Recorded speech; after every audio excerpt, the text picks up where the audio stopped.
On your screen is the youngest ever to cross 2700 elo in the world of chess, in the history of chess. Yagiz Kaan Erdogmus, just 14 years and 10 months old, is already rated 2708. He's playing at this tournament in Sweden, the Sigeman Co, sponsored by Tepe, and his opponent for this round is none other than Arjun Erigaisi, the third seed of the tournament. Has dropped a bit in the rating after losing a few points at the Wijk Aan Zee tournament, but here we are. And by the way, in Tata Steel Wijk Aan Zee, Yagiz Kaan did beat Arjun. So Arjun is back here for revenge. E4, E5. After a draw in the round 1 against Magnus Carlsen, Arjun gets the black pieces once again. Knight to c6. He had played knight f6 with Magnus the Petrov, but here he goes knight c6, and we have the Spanish Rui Lopez on the board. Bishop a4.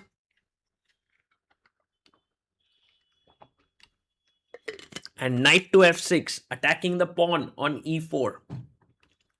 White castles. And now the bishop comes out to e7.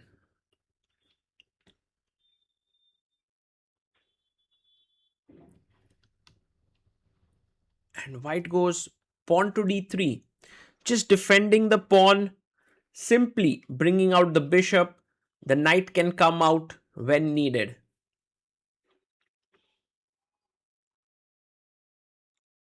And Arjun now plays pawn to b5. The bishop comes back on this diagonal, and we have pawn to d6, opening up the bishop. c3, black castles, and knight comes out to d2. So white is playing calmly here.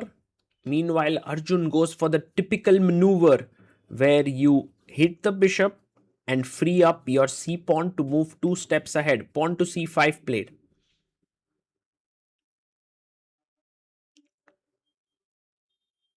We have pawn to d4, attacking in the center.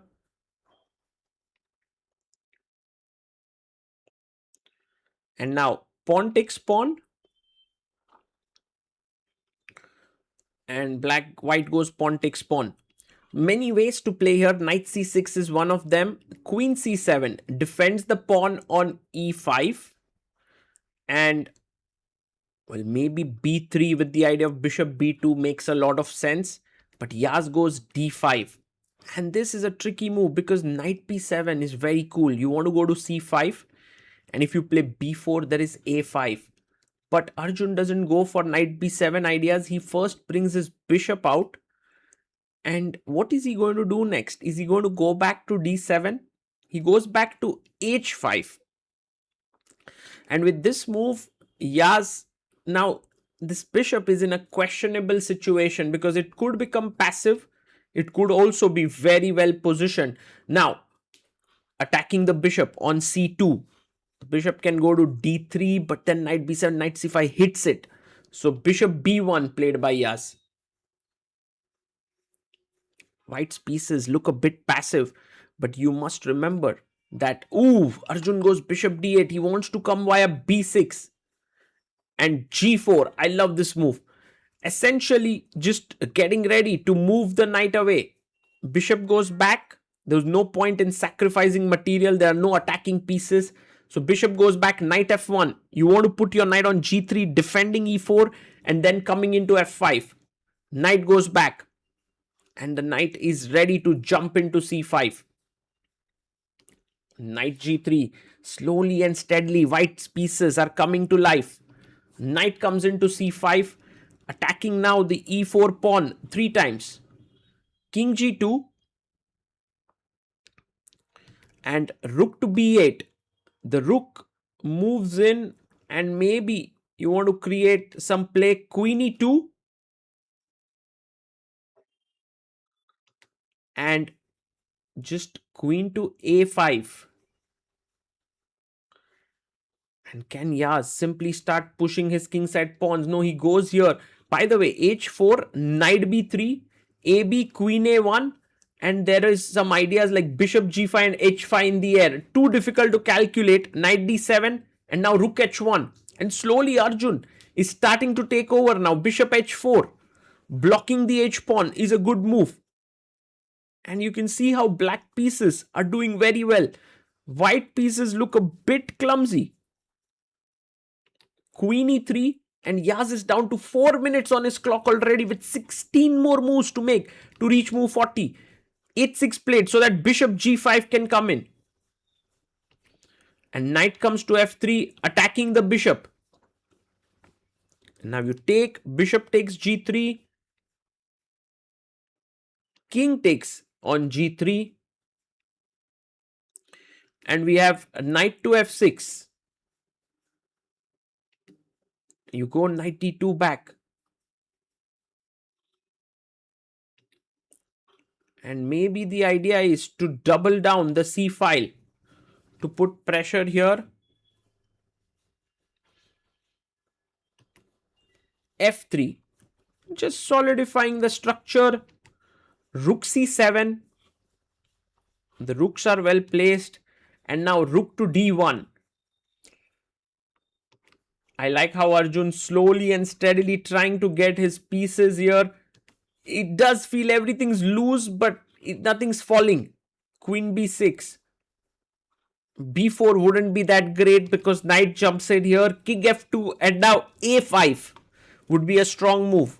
Can Arjun play it? Because Niaz is down to a minute. He finds it. A5, an excellent move. He goes bishop B2 and now queen A7 quickly played. Although F6 was very good idea. You know what's the idea of F6? Bishop E8, knight F8, knight G6, knight F4. He goes F6 now. Arjun finds it. A3.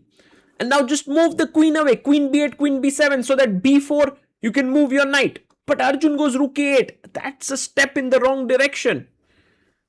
Somehow Arjun is... Okay, B4 is ready to play knight A4. That's the plan. And so Yaz now finds bishop C2 to control A4. And I think it's time to move the queen away. But no, he goes bishop F7, getting ready for this maneuver. But B4 and white's already seriously better. B4 is coming in. It's a very strong move. Boom, pushes forward. B4 takes. And he takes back. Knight goes back to A6 because now bishop D3 played, attacking the B5 pawn.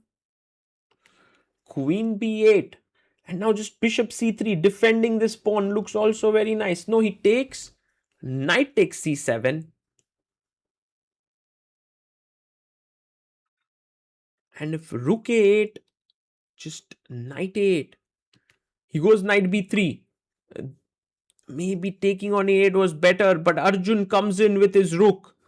Can we go knight A5, knight C6? 40 moves have been completed. Both players have landed up in an equal position. Black is a bit passive, having less space, but definitely a lot of potential. White has a lot of space. B5 pawn could become weak. Knight A5, knight C6 on the cards. Yes, the knight comes in. And now, super important. Arjun goes bishop E8, a big mistake. Because now bishop A3 with the idea of bishop C2 traps the rook. Can Yaz find it? No, he goes bishop C2. He misses this chance. It was an important one. And Arjun is back in the game. Takes on A1, bishop A1. And it's time to jump in with your knight. Yes, knight to G6. Bishop C3, defending the pawn. And knight comes into F4. The knight attacks H3. Pawn to H4 played. And queen C8. The idea is to put pressure here. Bishop D2 and H5. Boom, takes on F4. E takes F4. And Yaz comes in with his knight to C6. The game is getting very sharp. Arjun decides to chop off the knight. D takes c6. The pawn on c6 could become a huge strength or even a huge weakness. Hg. And if you take fg, then queen takes g4 is hanging. So queen d2 played. He's ready to give up material because he has a pawn on c6. Now queen takes f4 taken. Queen c4 quickly played by Arjun. Just 42 seconds for Yaz. Will he manage to hold himself? He played that move with 3 seconds. G takes f3. King takes, and now queen takes c6. Black is a full pawn up. Bishop check. King f8. And h5. h4, h5. King comes up to e7. And king f4. White tries to improve the position. Knight e6 check. And now taking here makes sense. Otherwise, the knight is just too strong. King takes. And in the queen endgame, white is a pawn down. Queen check. And this is where things get very interesting. Because now if the king moves away, then... oh, he blocks it with the queen. You can't move it. Otherwise, it's a lost queen endgame. So take pawn endgame and b5 pushed. Now the c pawn is running. The b pawn is running. Which is faster? d5 played to make way for the king. b6 to move this forward. Oh my god, c3. Arjun's pushing. b7. Maybe he takes d5 is possible. He goes king e3. That's a mistake because d4. And Arjun's in a better position. Yes, d4 found. Because if king d3 now you can stop the pawn. So he goes king takes. And c2. And now b7. Both players will be left with 2 pawns each. And queens on the board. Yaz also makes the queen. But now queen d2 is a very good move. King c4, queen e2 and then pick this up. But he goes queen d1. He directly wants to pick it up. And in that, the king comes back to a good square on e3. That's the big problem now. Even though Arjun takes this pawn, the white king is well placed. And Yaz Khan is maybe within the drawing margin. Check, queen f7, check again. Queen d7.